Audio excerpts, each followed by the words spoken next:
In this video, I'm going to show you how to draw a bunch of cute doodles in Procreate using standard brushes, and along the way I'll teach you a few tips and tricks that'll help you with digital illustrations in general. So let's get started.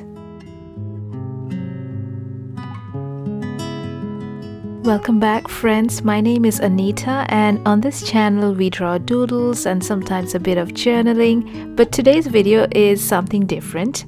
We're drawing digitally on our iPads today using Procreate, but you can follow along with a pen and paper too if you prefer to keep things analog. I'm working on my iPad. We'll open up Procreate and create a new project. I'm going to use the screen size for the size of our canvas, and then I like to start by choosing a creamy white color for the background.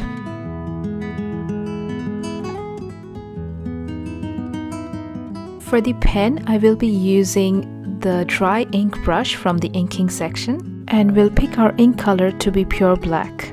Now, starting with the first layer, we'll draw a 3x3 grid and then come back and select the layer, and we're going to lower the opacity of the layer just so we can barely see the grid. I drew the grid so I can evenly space out the doodles across the page or the screen, and we're gonna get rid of the grid later on. Now I just created a second layer where we will do our drawing. The first thing we're going to draw together is a moon and some stars, like a starry night. So here's how I'd like to do it. I like to start with the sketch of a crescent shaped moon and a few stars around, and we'll leave it there, and later we're going to come back and add some color after we do our first row of drawings. Staying in the nighttime theme, let's draw a little moth. I start with a long thin body and draw the wings on either side. Add some antenna and we're done for now.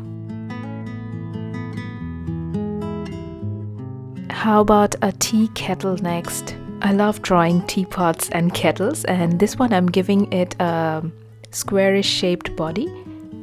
I'll add a spout and a lid and a handle.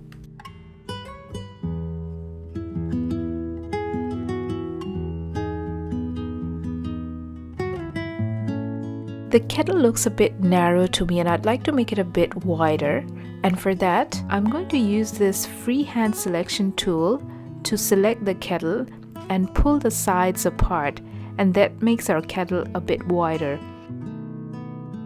A little teacup would look pretty sitting next to the kettle, so I'm going to draw that in. Okay, now that we're done with our first row of sketches, let's add some color. For that, we'll come up to our layers panel and add a third layer and make sure it's below our sketch layer, so you get to color under the black outlines or the black sketch lines, which is great. Now I'll go to the colors panel and pick a warm yellow for the moon and the stars.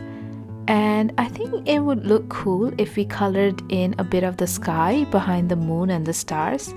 And for that, I'm creating yet another layer, and I'm going to put it below the sketch and the layer I used for coloring. Pick a blue color and we're going to color in a rough patch of sky. And because of the way we arranged or positioned our layers, we get to color in behind the moon and the stars. Isn't that cool? Okay, to color the next element, the moth, we'll come back to the layer that we used for coloring the moon and the stars and add some color and patterns to our moth. When coloring in, I like it to look sketchy with some negative spaces to mimic the look of hand-drawn paper and colored pencil drawings. And now let's color in our kettle. I picked a magenta for the kettle, a gray for the steam, and a peachy shade for the teacup.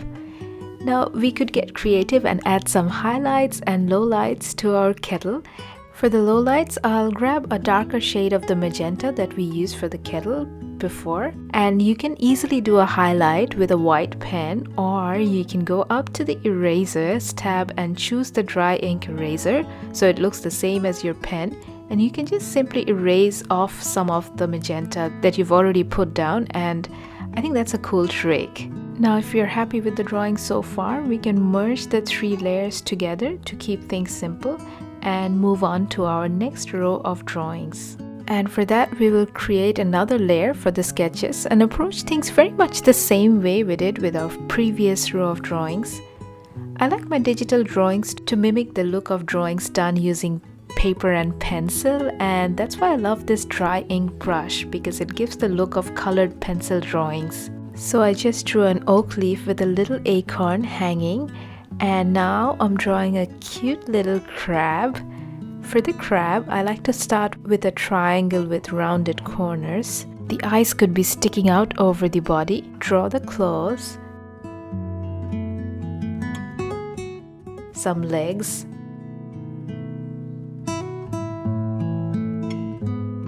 and the eyebrows could be up in the air for a cute and fun look. Next, we are drawing a lemon. I love how easy it is to erase using the 2-finger tap on Procreate. The ease of erasing and making adjustments in digital drawings is something I really enjoy. So I'm trying to draw a happy lemon, and I'll draw in a pair of squinting eyes and a smiley face, and we can't forget the little dots on our lemon to show a bit of texture. Time to color in our second layer, and for that I'm creating another layer below our most recent sketch layer.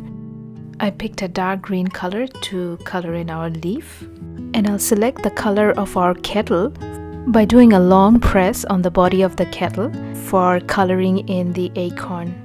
For the hat of the acorn, I'll use the same long press method on the teacup to select the color. We can add some highlights by erasing off some of the color from one side of the acorn. For the lowlights or the shadows, I'll grab darker versions of each of the colors, and our oak leaf and acorn is done. For the crab, I'm selecting a bright orange color. Notice when I'm coloring near the mouth of the crab, the color automatically goes behind the sketch of the mouth, and that's the magic of using layers in digital drawings. By the way, friends, as you may have already noticed, this is not a Procreate tutorial. Rather, I'm trying to show you my process for doing simple doodles on Procreate. The whole point of this exercise is to show you guys that our doodles need not be limited to pen and paper. It's just as much fun doodling digitally. Procreate has a very extensive array of brushes and features, but there's only a very few among them that I actually use in my drawings. But it's good fun having a play with the different functionalities and learning something new every now and then and using them in future drawings. And just like that, our second row of drawings is complete. We'll merge the sketch layer and the color layer. For our final row of doodles, we're going to proceed in the same way we did for the previous 2 rows. Create a new layer for the sketches. For this row, I'm starting with a cute bee. Perhaps our bee could be hovering near a rose, so we'll draw that in as well.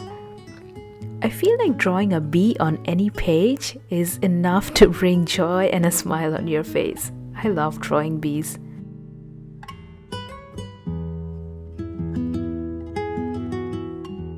Next, a loaf of bread.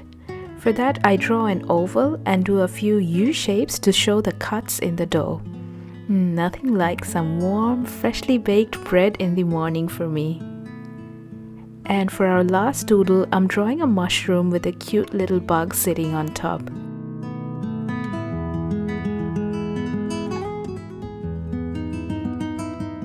And now I'm creating yet another layer for coloring in the elements that we just drew. A warm yellow for the bee, blue for its wings, and the rose could be pink, and we can use a slightly darker pink to do the swirls inside the rose. The bread could be brown, but the cuts, I would make them a lighter shade of brown because we can see the inside of the bread, and some steam coming out of the bread in a light gray. Finally, for the mushroom, a dark pink for the cap, and maybe a peachy tone for underneath the cap.